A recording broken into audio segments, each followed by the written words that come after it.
नमस्कार दर्शकों प्राचीन काल से ही हिंदुस्तान की पावन धरती पर देवी देवताओं व संतों, महंतों और ऋषि मुनियों का आना हुआ है और पूरे विश्व में हिंदुस्तान ही एकमात्र ऐसा देश है जहां सबसे अधिक रीति रिवाज और धार्मिक क्रियाएं की जाती है व उत्तम संस्कारों को अपने जीवन में उतारा जाता है।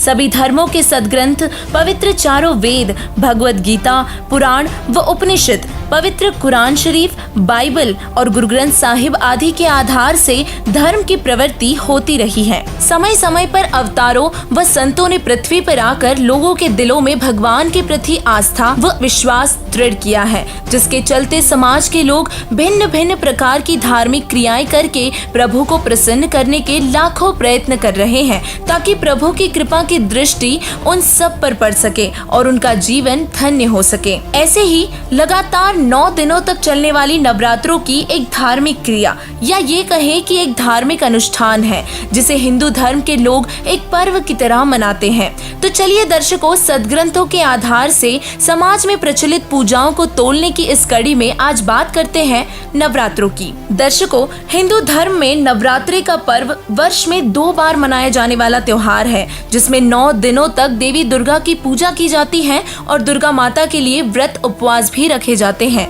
हिंदू धर्म के धर्मगुरुओं का कहना है कि नवरात्रि के 9 दिनों तक व्रत रखने से देवी दुर्गा अपने भक्तों से प्रसन्न होती है और अपने प्रिय भक्तों को दर्शन देती है और उनके सारे दुख भी हरण करती है। देवी जी के बहुत से भक्त सुखी जीवन जी रहे हैं, परंतु वहीं दूसरी तरफ बहुत से अथाह दुख से भी जीवन व्यतीत कर रहे हैं।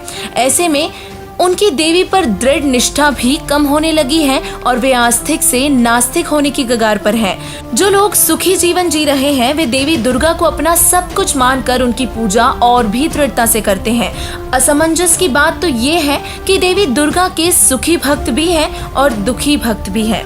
ऐसे ही हर धर्म, पंथ और मजहब में है, जहाँ बहुत से लोग सुखी भी हैं और बहुत से दुखी भी हैं। जो सुखी है वो जिस पंथ से जुड़े हैं उन्हें ही श्रेष्ठ मान लेते हैं और जो दुखी हैं वो जगह जगह अपने दुख निवारण के लिए जाते हैं और जब कहीं कुछ नहीं होता तो थक हार कर नास्तिक हो जाते हैं। भगवान पर विश्वास नहीं रहता और भगवान का नाम लेने से भी कतराने लगते हैं।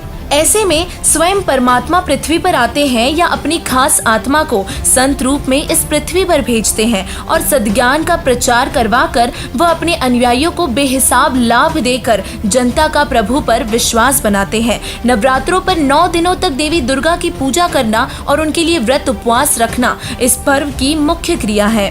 हिंदू धर्म के सभी लोग इन क्रियाओं को अवश्य करते हैं। हमने इन क्रियाओं को आध्यात्म के आधार हमारे धार्मिक सदग्रंथ, पवित्र वेदों व पवित्र गीता जी से इसकी सार्थकता को जांचा और अपनी इस जांच में हमने सदग्रंथों के साथ साथ विभिन्न प्रचलित गुरुओं के सत्संगों को भी शामिल किया, जिससे हमें देवी दुर्गा जी की वास्तविक स्थिति की जानकारी मिल सके। और इस जांच में हम कुछ विरोधाभासी विचारों से भी रूबरू हुए।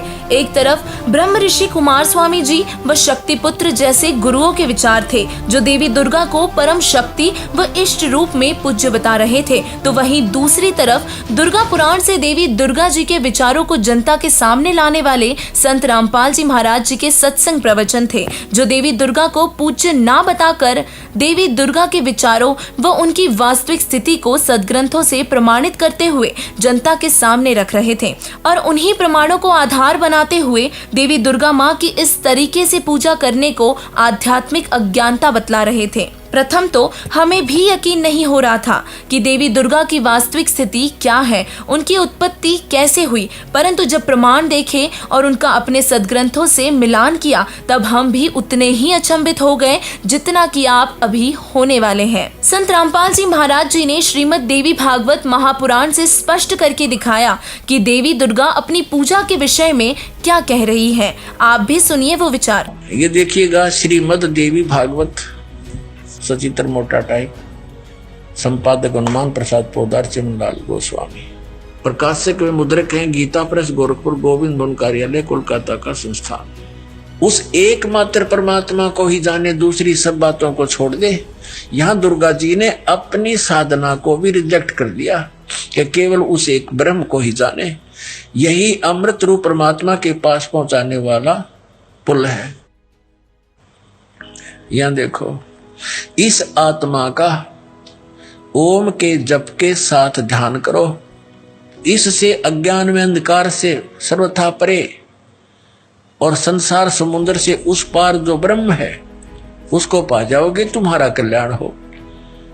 ब्रह्म ओम ब्रह्म का जाप है और इसी ब्रह्म को ये कभी तो अक्षर ब्रह्म कह रही है, यहां भी अक्षर ब्रह्म कहा है। तो इसे सिद्ध है कि ये कितनी विद्वान है। और इसने कहा कि इस ब्रह्म की पूजा करो और सबकी पूजा छोड़ दो। और वो ब्रह्म कहाँ रहता है? उसका ओम नाम है। वह यह सबका आत्मा ब्रह्म ब्रह्मलोक रूप दिव्य आकाश में स्थित है। ये ब्रह्मलोक में रहता है। तो ये थे देवी दुर्गा जी के विचार, जिसमें वे अपनी पूजा करने को मना करते हुए ब्रह्म की पूजा करने को कह रही है। और इस छोटी सी वीडियो से देवी दुर्गा जी की स्थिति पूरी तरीके से स्पष्ट हो गई कि देवी दुर्गा स्वयं अपनी पूजा करने के लिए साधकों को मना करती है। वह ब्रह्म, जिसे काल ज्योति निरंजन कहते हैं, उनको पूज्य इष्ट देव बताते हुए उनकी पूजा करने को कह रही है। ये वही काल ब्रह्म है जिसने श्री कृष्ण जी के शरीर में प्रवेश कर गीता जी का ज्ञान दिया। गीता अध्याय 11 के श्लोक नंबर 32 में गीता ज्ञानदाता कह रहा है, मैं काल हूँ और मैं अब प्रविष्ट हुआ हूँ। दर्शकों, इसे काल स्वरूपी ब्रह्म भी कहा जाता है। देवी दुर्गा जी देवी पुराण में ब्रह्म को पूज्य बता रही है, और जबकि ब्रह्म गीता जी अध्याय नंबर 7 के श्लोक 18 में अपनी पूजा को भी अनुत्तम बता रहा है, तथा गीता जी अध्याय नंबर 18 के श्लोक नंबर 62 और 66 में गीता ज्ञानदाता ब्रह्म अर्जुन को अपने से अन्य किसी और परमात्मा की शरण में जाने को कह रहा है, जिसकी शरण में जाने से साधक शाश्वत स्थान और परम शांति को प्राप्त होगा। देवी पुराण और गीता जी से स्पष्ट हुआ कि देवी दुर्गा की पूजा करना व्यर्थ है। दर्शकों, इसके बाद जब हमने वेदों को जांचा, लेकिन वेदों में भी हमें ऐसा कोई प्रमाण नहीं मिला जहां देवी दुर्गा जी की पूजा का समर्थन मिलता हो। वेदों में पूर्ण परमात्मा की महिमा लिखी हुई है, जिससे स्पष्ट होता है कि पूर्ण परमात्मा की भक्ति करने से ही लाभ मिलेगा। वेदों में कहीं भी माता दुर्गा की पूजा का समर्थन नहीं मिला, जिससे ये सिद्ध होता है कि दुर्गा माता की पूजा करना शास्त्र विरुद्ध होने से व्यर्थ है। इसके अलावा जो लोग नवरात्रि या कोई और भी व्रत रखते हैं, उनके लिए श्रीमद् भगवत गीता जी के अध्याय 6 के श्लोक 16 में ये प्रमाण भी मिलता है कि व्रत करने वाले की योग साधना कभी सफल नहीं हो सकती, उनकी गति संभव नहीं है। और इसीलिए देवी दुर्गा जी की पूजा न करके शास्त्रों के अनुसार अपनी भक्ति साधना करना उत्तम है, जिससे देवी माँ प्रसन्न होती है। और वर्तमान में वो वास्तविक मंत्र केवल संत रामपाल जी महाराज जी ही प्रदान कर रहे हैं, जो सिर्फ दुर्गा माता को ही नहीं बल्कि सभी देवी देवताओं को प्रसन्न कर देगा। संत गरीबदास जी महाराज जी अपनी अमृत वाणी में कहते हैं, दुर्गा ध्यान पड़े तिस बगड़म, ता संगति डूबे सब नगरम। कहते हैं जहाँ देवी दुर्गा का जागरण होता है, उसकी संगत में पूरा नगर डूब जाता है। देखा देखी धीरे धीरे अपने घरों पर जागरण आदि कराते हैं और सभी दुर्गा जी की शास्त्र विरुद्ध पूजा में आरूढ़ हो जाते हैं, जिससे उनका मोक्ष नहीं हो पाता। दुर्गा ध्यान पड़े जिस बगड़म, ता संगति डूबे सब नगरम। जैसे किसी के घर पर ये दुर्गा का जागरण होना, तो पड़ोसी और भी जिसका थोड़ा सा जो तो उन्होंने क्या करे, ए जी हमारा भी कर दियो तड़के, हमारा भी रख दो, हम भी एक जागरण करवाएंगे। क्यों? देखा देखी हम करते ही हैं, भगवान का ज्ञान तो हमें है नहीं। और उठ के सुरीली आवाज और बड़े गाने बजाने सब तरह के अट्रैक्शन होता है। अब वहाँ क्या था, एक बार इस दास को भी अवसर मिला एक जागरण की थोड़ी सी झलक देखने का। जब नाम ले लिया था, ज्ञान हो गया था। एक भक्त हमारा, तो थोड़े से भगते उसके घर पे गया हुआ था शाम को। फिर वो थोड़ी देर पाछा उनके वो ढोलक से बाजन लग गए। मैंने पूछा ये क्या हो रहा है? कि दुर्गा का जागरण होगा यहाँ पे। हम दोनों चल पड़े, पैदल आ रहे थे, तो देखा उसके साथ में टेंट ला रखे घर के आंगन में, और वहां दुर्गा का वो जागरण शुरू हो रहा।